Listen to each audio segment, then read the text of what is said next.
नमस्कार, मैं सुमित बागुल। सेक्स एक सुखी जीवन का मंत्र डॉक्टर विजय दहीफले के साथ इस खास ब्रांड न्यू शो में आप सबका तहे दिल से स्वागत करता हूं। दोस्तों, हमें अगर कोई बीमारी होती है तो वो बीमारी हम अपने फैमिली या फ्रेंड्स के साथ शेयर करते हैं, पर जब कोई सेक्सुअल समस्या होती है तब हम ऐसा नहीं कर पाते, क्योंकि इस बारे में बात करने में हमें शर्म आती है या फिर हम झिझक महसूस करते हैं। तो दोस्तों, इसीलिए हम लेकर आए हैं हमारी खास पेशकश सेक्स एक सुखी जीवन का मंत्र डॉक्टर विजय दहीफले के साथ। दोस्तों, एक ऐसा प्लेटफॉर्म है जहां पर आप आपकी सेक्स से रिलेटेड हर एक समस्या का हल पा सकते हो और हमें गाइड करेंगे डॉक्टर विजय दहीफले। तो दोस्तों, सबसे पहले जानते हैं डॉक्टर के बारे में। डॉक्टर विजय दहीफले ये सेक्सोलॉजिस्ट, यूरोलॉजिस्ट और एंड्रोलॉजिस्ट है। डॉक्टर के क्लिनिक औरंगाबाद, हैदराबाद, दिल्ली में द्वारका, पुणे, नवी मुंबई में नेरुल, दादर, अंधेरी, कल्याण, नासिक, अहमदाबाद और दुबई में है। डॉक्टर विजय दहीफले का भारत एवं अन्य देशों में कॉन्फ्रेंसेस और सेमिनार के लिए आना जाना रहता है, जिसमें डॉक्टर सेक्स रिलेटेड सलाह मशवरा करते रहते हैं। चलिए दोस्तों, आपने डॉक्टर विजय दहीफले के बारे में जान लिया है और शो को शुरुआत करते हैं। डॉक्टर साहब हमारे साथ हैं। Doctor, welcome to the show.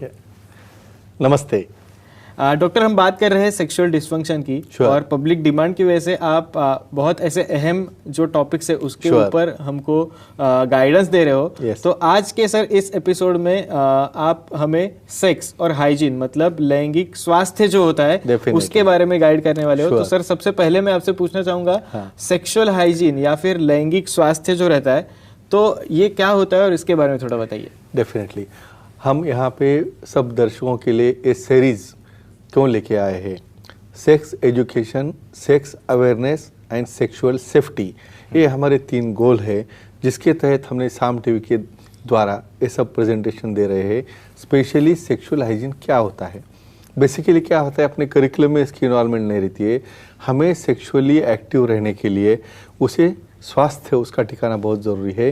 तो उसके अंदर उसकी कैसी केयर लेनी है, कैसे कपड़े पहनने हैं, उसके हेयर से उसको क्लीन कैसे रखना है, क्लीन कैसे करे, या कुछ प्रकार की डिटर्जेंट या क्या यूज़ करे, ये हम इसमें स्टेप बाय स्टेप देखने वाले हैं। और इसे कहते हैं सेक्सुअल हाइजीन और लैंगिक स्वास्थ्य। डेफिनेटली सर, मैं अभी आगे आपसे पूछना चाहूँगा, धोना और सुखाना, मतलब ड्राई एंड वॉश, तो ये लैंगिक स्वास्थ्य के लिए कितना अहम होता है? ये बहुत सिंपल टेक्निक है। जब भी आप दिन भर ऑफिस में काम करके घर आते हो तो घर आने के बाद में आपको कपड़े कंप्लीटली निकाल के एक वॉश या बाथ या शावर लेना है। सिर्फ शावर लेके फ़ायदा नहीं है, उसको ड्राई करना है, क्योंकि मॉइस्चर की बनने की वजह से वहाँ पे फंगस तैयार हो सकता है। ऐसे केसेस में कम से कम दिन में एक बार कपड़े बदलना, उसको वॉश करना, उसे सुखाना और बाद में वेयर करना। ये सिंपल टेक्निक से आपको पूरे इन्फेक्शन, कोई सी प्रकार की इचिंग, कोई रैशेस, ये सब बंद हो सकता है। आपका लैंगिक स्वास्थ्य स्त्री हो या पुरुष हो, दोनों का अच्छा मेंटेन रहता है। डेफिनेटली सर, और भी कुछ सवाल है इसी से जुड़ के मैं आपसे पूछना चाहूंगा, पर एक दर्शक का फोन आया है। रोहित हमारे साथ है पुणे से। रोहित, आपका सवाल आप सर से पूछ सकते हो, आपका फोन कनेक्ट हो गया है। हेलो, हाँ बोलो सर। प्राइवेट पार्ट में शेविंग कैसे करना चाहिए? एक्सेलेंट, मैं एक्सपेक्ट कर रहा था ये क्वेश्चन। अभी हमने कपड़ों के बारे में देखा, ड्राइनेस और सुखाना, बराबर है। तो अभी ऐसे कंडीशन में जैसे हम शेविंग करते हैं, क्लीन शो, ऐसे तरह से वहाँ पे प्यूबिक हेयर जो हमारे प्राइवेट पार्ट में हेयर से, उसको क्लीन शेव नहीं करना है। समझे करोगे तो एटलीस्ट उसके जो हेयर का डायरेक्शन है उससे रिवर्स डायरेक्शन में हमें नहीं जाना है, बहुत मेल हो या फीमेल हो। बहुत बार ट्रिमर से उसे क्लीन करना है, और जब भी उसको क्लीनिंग करो उसके बाद में हमें कुछ मॉइस्चराइजर या कोई सूदनिंग एजेंट उसको लगाना है।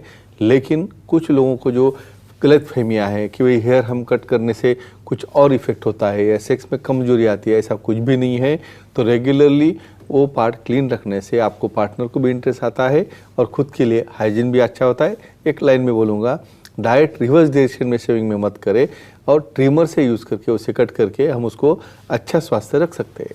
डेफिनेटली सर, अभी मैं आपसे पूछना चाहूँगा, जिसकी खतना ना हुई हो, हाँ, तो उन्होंने सेक्स के पहले क्या एहतियात बरतनी चाहिए? यस, ये बहुत अहम सवाल है। क्या रहता है यहाँ पे, कॉमनली कुछ रीजन में खतना की जाती है, कुछ लोग हैं उनके लिए भी कुछ गाइडलाइंस है, मैं बोलने वाला हूँ। स्पेशली जिसकी इंटैक्ट प्रीप्यूस है, ऐसे केसेस में वहाँ पे बैक्टीरिया बैठने के बहुत चांसेस रहते हैं। तो जब भी वो एक्ट करेंगे, जब भी वो सेक्स करेंगे, पहले जाके उन्हें क्लीन वाटर से उसको वॉश करना है, ज़्यादा साबुन मत लगाए। जस्ट कोई हैंड वॉश से उसे वॉश करके, मेल हो या फीमेल हो, उसे वॉश करने के बाद, स्पेशली प्रीप्यूस मेल में जिसका इंटैक्ट है, वॉशिंग करके ड्राई करने के बाद ही उन्होंने कांटेक्ट करना चाहिए, जिसकी वजह से उनके पार्टनर को इन्फेक्शन ट्रांसमिशन होने के चांसेस कम होते हैं। डेफिनेटली सर, आपने टॉक के शुरुआत में ही वॉश एंड ड्राई टेक्निक जो होती है उसके बारे में बात की। तो क्या ये wash and dry technique use करके जो एसटीडी रहते हैं, सेक्सुअली ट्रांसमिटेड डिसीजेस, उन पे काबू किया जा सकता है? डेफिनेटली। अभी सिंपल टेक्निक से क्या होता है, हम जब उसको डायरेक्टली वॉश करेंगे, अभी हमने देखा है प्रीप्यूस के नीचे जो हम वॉश आउट करेंगे वहाँ के बैक्टीरिया गए, इन्फेक्शन गई। फीमेल में भी वहाँ पे वजाइनल फोल्ड्स, जहाँ पे क्लाइटोरिस है, वो रीजन में भी बहुत बार कुछ सिक्रीशन ड्राई होकर बैठते हैं, वहाँ पे भी बैक्टीरिया तैयार होते हैं। तो ऐसे तरह से वॉशिंग और ड्राई करने से डेफिनेटली एसटीडी यानी सेक्सुअल ट्रांसमिटेड डिसीजेस और इन्फेक्शन एक कम होते हैं। और रेगुलरली ये दोनों पार्टनर ने करना चाहिए, before sex and after sex भी। डेफिनेटली सर, एक और दर्शक का फोन आया दिल्ली से, अंकिता जी हमारे साथ हैं। अंकिता जी, आपका फोन कनेक्ट हुआ है, आप आपका सवाल सर से पूछ सकते हो। नमस्ते सर। नमस्ते, बोलिए। सर, प्राइवेट पार्ट क्लीन करने के लिए साबुन यूज कर सकते हैं क्या? एक्सेलेंट, एक्सेप्ट कराता है क्वेश्चन। देखो, सिंपल प्लेन वाटर बोला है मैंने, और वाटर से क्लीन करके उसको हमें ड्राई करना है। ज़्यादा से ज़्यादा किसी तरह का लिक्विड सोप, देखो क्यों इस इम्पॉर्टेंट क्यों है, वजाना की पीएच ऑलरेडी एसिडिक रहती है बाद में, और ये सोप अंदर जाने की वजह से बहुत बार वहाँ पे क्रैकिंग होता है वजाइनल लेयर्स में। तो लिक्विड सोप या किसी भी प्रकार का लोशन हो, उससे हमें हल्के तरह से उसको वॉश करना है, रब करना नहीं है।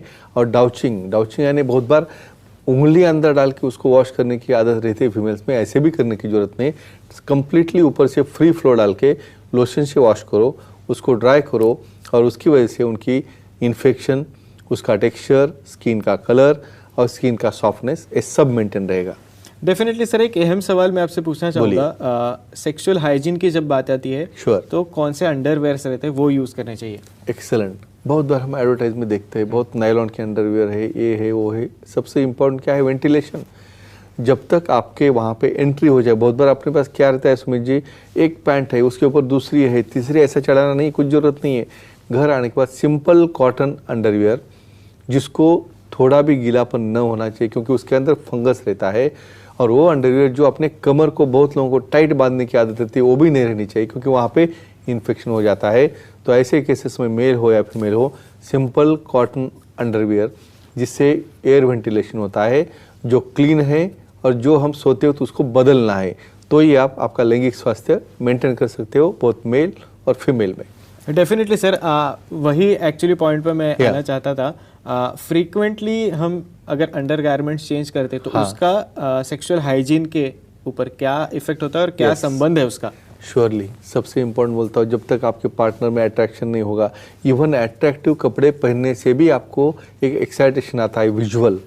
समझो कपड़े गंदे हो गए, उसका स्मेल आ रहा है, या उसके अंदर कुछ गीलापन है, आपको खुजली आ रही है, इमेजिन करो आपका पार्टनर अट्रैक्ट होगा? नहीं होगा। तो ऐसे केसेस में कपड़े ड्राई रखना, कॉटन के रखना, और बदले हुए इवनिंग में, इवन मॉर्निंग में तो आप बाहर जाते हो, लेकिन इवनिंग में आपको शावर लेके नए सिंपल कपड़े पहन के आप रहोगे तो डेफिनेटली इन्फेक्शन नहीं होगा, ईचिंग नहीं होगी, पार्टनर का अट्रैक्शन बढ़ेगा, उसका ओडर नहीं आएगा, बैड स्मेल नहीं आएगा, और अपने आप पार्टनर की उत्तेजना बढ़ेगी और आपका सेक्स लाइफ तंदुरुस्त हो जाएगा। Definitely sir, thank you so much, आपने ये सारी चीज़ें बहुत ही अच्छी तरीके से हमको बताई। उसके लिए बेसिक ट्रीटमेंट्स है, बेसिक गाइडलाइंस है, लेकिन पता होना जरूरी है। जी डेफिनेटली सर, पर सर समय की पाबंदी है, इसलिए आज के एपिसोड में हमको यहीं पे रुकना पड़ रहा है। पर दर्शकों, आप भी अगर डॉक्टर विजय दहीफले की सलाह लेना चाहते हो तो आपके स्क्रीन पे जो कॉन्टैक्ट डिटेल्स है उसके जरिए आप सर की अपॉइंटमेंट ले सकते हो, और बहुत ही पॉजिटिव तरीके से आपको सर सलाह मशवरा जरूर करेंगे। तो दोस्तों, आज के शो में समय हो चला है यहीं पे रुकने का। शुक्रिया।